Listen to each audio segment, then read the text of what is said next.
How many times you've come across a friend of yours, or maybe yourself, you come to a cleric, you come to a scholar of a particular religion, and you ask him the first question, and he answers. Then you follow with another question, then he answers.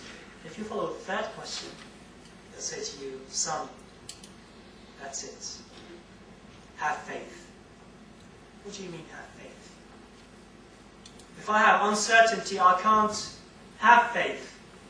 Yes, if you convince me at the foundation of what you're trying to propagate, if I prove that's 100%, yes, then I can have faith. But to ask me after 3-4 questions to have faith, whether you're a Muslim or not Muslim, this is 100% what happens to a lot of religions.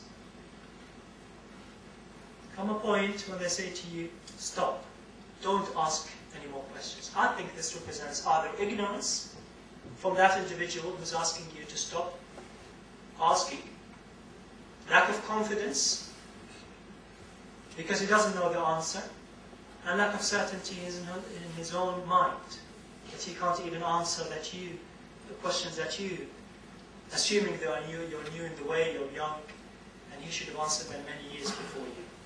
Or arrogance, maybe he doesn't know the answer. He shouldn't tell you not to ask. He should just tell you, son, daughter, I don't know the answer, go and find out. I'll help you to find out. He shouldn't say, stop asking questions. In every religion. Which is why the revolution of Hussain is applicable to every single moment. Don't use your intellect. Don't use your logic. There is logic and there's religion. There is science and there's religion. Today's phenomenon of religion. And again, accept how things are. This concept, by the way, if you have a bit of general knowledge, you know this is not just a concept that is found between Muslims. I'm sure you've come across your friends who believe they were born into a particular family, and hence they've got certain rights in their society. Or they're born into a particular class that they can't actually leave. That's it. You're born into it. Accept it. That's how God decided you and your family to be at this level. And he has to be at that level. It's predestined. It's decided. Accept it. It's common to every single one of us, regardless of our religion. And Muslims are obviously subject to this wrong interpretation of their religion as well. And another concept that the tyrants of his time tried to propagate, which again is quite common to every single one of you, is the fact that there are no perfect individuals. Even the prophets of your own religion, they came up with many stories, in every religion by the way, came up with many stories about incidents of misconduct, misbehavior, of faults and mistakes by the most noble of people of that religion. Ever asked yourselves why? Why do we have within the Muslim heritage stories about misconduct of the Prophet himself? Were they true? I guarantee you they're not true. They were put 50 years after his death for a reason that shall become apparent soon. Even in other religions that has prophets and noble personalities, there are always stories of misconduct. So in every single religion, corrupt clerics, corrupt leaders of faith after the departure of the Prophet from this life, they try to present these prophets, these noble personalities, as figures who have faults. Why? So they can easily justify their own mistakes. Because if you turn to them and say, excuse me, this is wrong, they will say to you, well, even Moses did it. Even David did it. Even Muhammad did it. So what's the problem? Lower the standards of expectation of the population. So the tyrant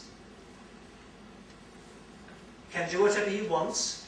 The tyrant is asking you to accept reality, not to question your destiny. And the tyrant is asking you not to have any questions. Obey. Capture you. Which is why a lot of people obviously are leaving religion these days, because there has been so much corruption in the past centuries the people have realized they can't live like that. But I assure you, leaving the religion is the wrong thing to do. So that was the first feature of the tyrant of Imam Hussein's time. This mechanism of capturing people. How about another one? Obviously, I've shed light upon other religions, and maybe Islam there needs to be elaboration because it's under the spotlight. How do I justify that this is an anti-Islamic policy? I mean, surely that leader didn't change the way that people used to pray. Surely that leader didn't change the way that people used to visit the holy house of Mecca. So why am I so against their policy? Well, let me just clarify. If you believe that Islam is all about rituals, like prayer, like performing Hajj, like giving zakah, then I'm going to have to say to you, you are quite wrong. These rituals are just reflections. Reflections of something in your hearts. So the actual prayers and the way you get married and all these are just reflections. They are not the heart, they're not the core of Islam. The core of Islam is something else. The core of Islam, which is why I believe the policy of the tyrants of that time was anti-Islamic, is because Islam, as the Arabic word Islam means surrender. Surrender to the will of the perfect being, that's God. So this surrender will take you into the path of perfection. So the core of Islam, the heart of Islam is to perfect the human being by submitting his will to the will of the Creator. And by sending noble examples, perfect examples, so humanity can take them as role models. Not models of misconduct and misbehavior and some stories that I really hate to narrate about how some religions dishonor their own prophets, including the religion of Islam, by the way. Including the religion of Islam. So this is the core of Islam.